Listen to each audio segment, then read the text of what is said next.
Media మిత్రులందరికీ నమస్కారం. రాష్ట్రాన్ని అభివృద్ధి పదంలో నడిపిస్తున్న కూటమి నాయకులను చూసి వారు లేక వారిని కించపరిచే విధంగా మాట్లాడుతూ సమాజంలో అలజడి సృష్టించే విధంగా వైఎస్ఆర్సీపీ నాయకులు వారి అనుసరులు చేస్తున్నటువంటి వ్యాఖ్యలు, కూటమి కార్యకర్తలను రెచ్చగొట్టే విధంగా వారు మాట్లాడుతున్నటువంటి మాటలు, అదేవిధంగా తద్వారా వారి యొక్క ఉనికిని సాటుకుంటున్నారు. అయితే దీనివలన రాష్ట్రంలో అభివృద్ధిని కానీ సంక్షేమాన్ని కానీ వారు ఏ విధంగా కూడా ఆపలేరని చెప్పక తప్పదు. పవన్ కళ్యాణ్ గారు డిప్యూటీ సీఎంగా పదవి బాధ్యతలు చేపట్టిన తర్వాత ఈ రాష్ట్రంలో ఏ రాజకీయ నాయకుడు కూడా చేయలేనటువంటి విధంగా అభివృద్ధిని చూపిస్తూ ఎవరో వెళ్ళలేనటువంటి ప్రాంతానికి, మన్యం ప్రాంతానికి వెళ్లి ఆ ప్రాంత ప్రజల అభిష్టం ప్రకారం, వారి యొక్క కోరికల ప్రకారం అక్కడ అభివృద్ధి చూపించినటువంటి విధానం ఈ భారతదేశ చరిత్రలోనే ఏకైక వ్యక్తిగా అభివర్ణించవచ్చు.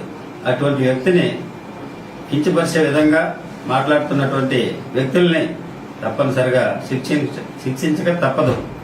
అదేంటంటే, ఇంటర్నేషనల్ ఉమెన్స్ డే సందర్భంగా ఒక చర్చి పాస్టర్ చేసినటువంటి వ్యాఖ్యలు, సనాతన ధర్మం గురించి పవన్ కళ్యాణ్ గారి మీద అతను చేసినటువంటి అనుచిత వ్యాఖ్యలు చాలా సిగ్గుచేటు. ఇది క్రైస్తవ సమాజమే సిగ్గుపడే విధంగా మాట్లాడినటువంటి మాటలు. వ్యక్తిగతంగా ఏ క్రైస్తవ మతస్థుడు కూడా ఇతర మతాలని దూషించడు, దేశించడు.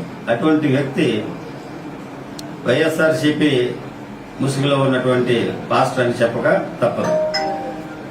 ఈ విధంగా కులాలను మతాలను ఎడదీసేటువంటి వైఎస్ఆర్సీపీ నాయకులు చేస్తున్నటువంటి కుట్రల్ని తప్పనిసరిగా వారి మీద చర్యలు తీసుకోవాలని హెచ్చరిస్తున్నాం.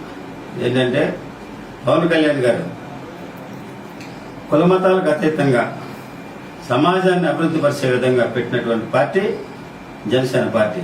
ఈ జనసేన పార్టీ మూల సిద్ధాంతం ఏంటంటే, అన్ని మతాలని, అన్ని కులాలని కలుపుకోవడమే ఈ పార్టీ యొక్క ధ్యేయం. అటువంటి పార్టీ అధినేత అయినటువంటి పవన్ కళ్యాణ్ గారిని ఆ పాస్టర్ ముసుగులో ఉన్నటువంటి వైఎస్ఆర్సీపీ వ్యక్తి తను చేసినటువంటి వ్యాఖ్యల్ని ఖండిస్తున్నాం. తనపై ఎట్టి పరిస్థితులను లీగల్ గా యాక్షన్ తీసుకోవాలని డిమాండ్ చేస్తున్నాం.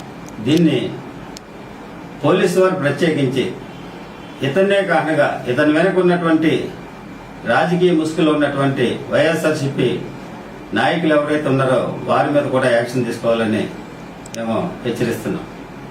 పవన్ కళ్యాణ్ గారు భారతదేశంలో అందరూ ఆయన్ని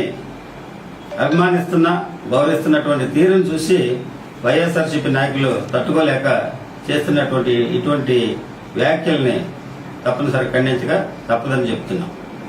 ఎందుకనంటే, భారతదేశం అంతా కూడా ఆయన వైపు చూస్తుంది. అంతర్జాతీయంగా పవన్ కళ్యాణ్ గారు అంటే ఏంటి అనే ఒక ఆలోచనలో పడినటువంటి ఈ పరిస్థితుల్లో ఆయన యొక్క ఎదుగుదలని చూడలేక, వారవలేక చేస్తున్నటువంటి వైఎస్ఆర్సీపీ దౌష్టికాలు, దుర్మార్గపు పనులు ఇవి అని తప్పనిసరిగా చెప్తున్నాం.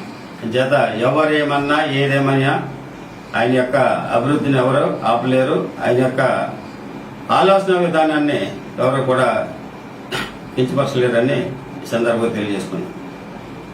జై జనసేన, జై హింద్.